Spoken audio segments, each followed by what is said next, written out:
we're on to TV. Yay!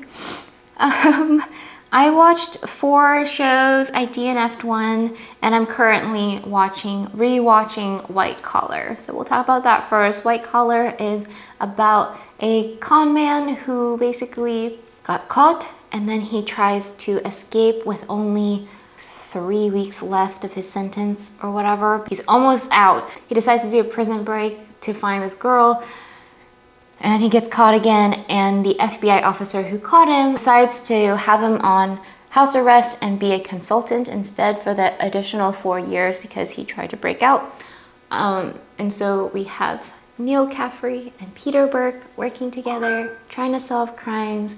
They're one of my favorite duos in television. I love Neil Caffrey.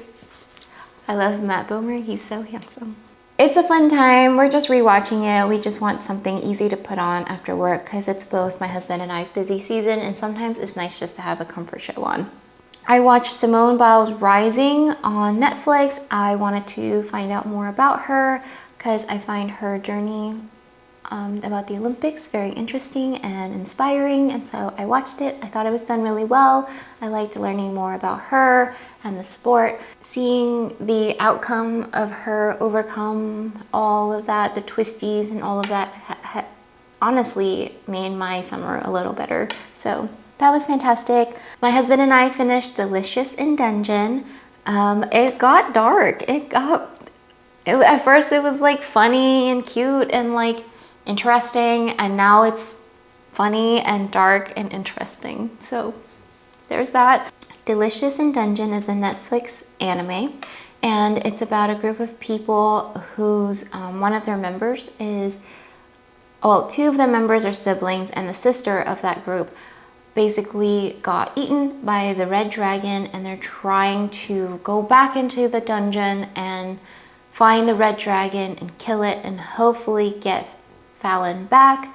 That was like the first half. The second half is after they've gotten her and something happens, and now they're trying to figure out what to do next.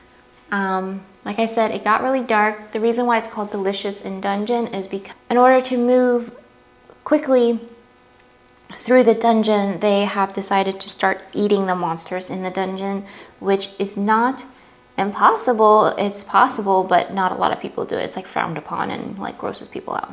Speaking of anime, my son and I watched Rising Impact Season 2. This is a golf anime. It is the most intense golf anime ever. My son and I like to watch it because we just talk at the TV the whole time. We're like, oh my god, here he goes. He's gonna go up there, what? And it's really just a bonding moment. If you have a sarcastic, sassy, child that you want to kind of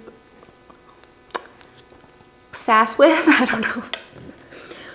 We're just so sarcastic with that show, and it's so over the top that it's so easy to make it so stupid and fun.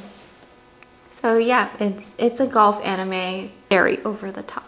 Then we have my DNF that my husband and I started watching Forecasting Love and Weather because the main girl actor, I think her name is, I'll put it here, I can't quite remember it. She's gorgeous and we love watching her in K-dramas, but this one was interesting at first and then it got annoying. It got to a point where I was like, this is drama for drama's sake and I don't want it. Bye. So we haven't watched it anymore. I think we stopped at like episode 6. For movies, there's 4 movies that I watched this month, and I DNF'd one. The one I DNF'd is called The Killer, I think. It's the one with Michael Fassbender on Netflix. I thought it was gonna be some like fast-paced action movie. It's slow. We put it on before my husband went to pick up our friends from the airport, and he has not asked me to continue the movie. I don't think he wants to.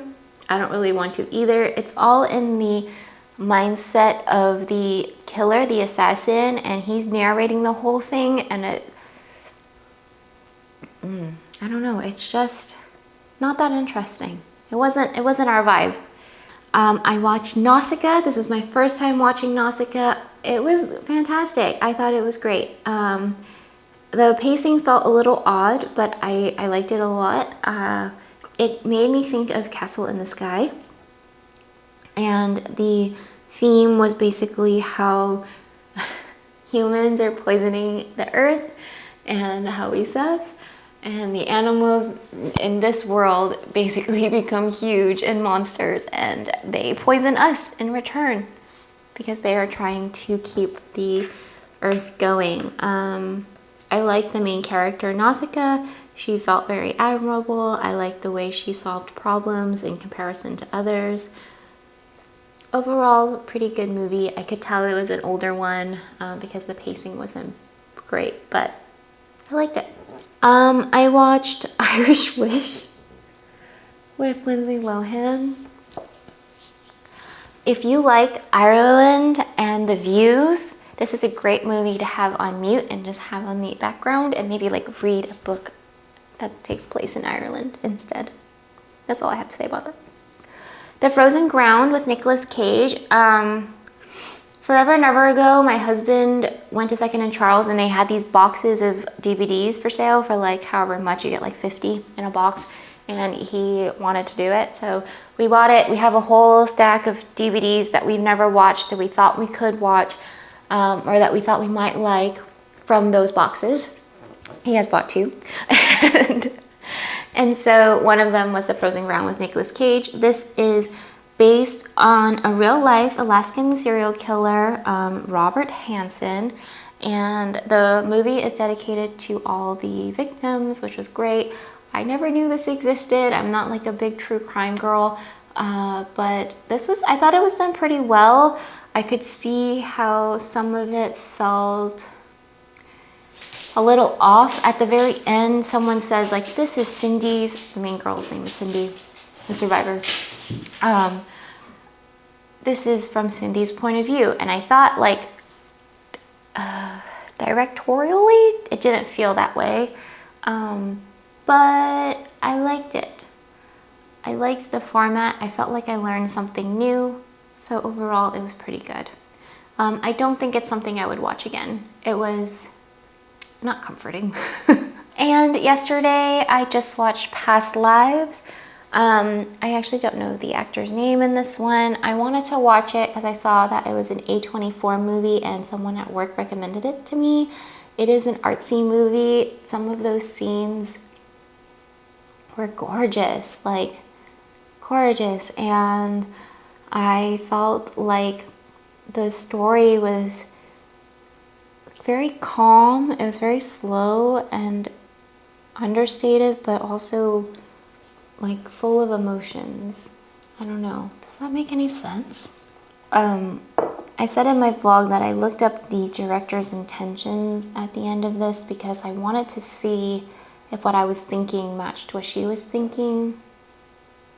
And it kind of did, but it was definitely more than what I thought it was about. And for her, it was basically a story of how immigrants feel like they have 2 parts to themselves and it's always fighting, and at the end of this she is saying goodbye to one part of it. And I just know, I think the most interesting thing about my reaction to this movie was I was thinking the whole time that it was very slow. Like I was like, oh, this is a very slow movie.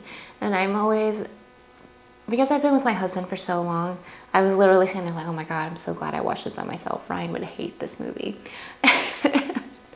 And at the very end, I was like, oh, I swore I read that it was heartbreaking.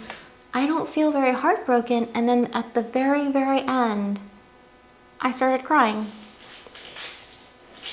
And I was like, wait a minute, where'd this come from? So I think it worked. So yeah, that is my August wrap up. I'm going to now continue vlogging. So I will see you guys soon, and I hope you had a great month. So bye. I hope you guys have a great day. Happy snacking, happy binging, and I'll see you guys next time. Bye.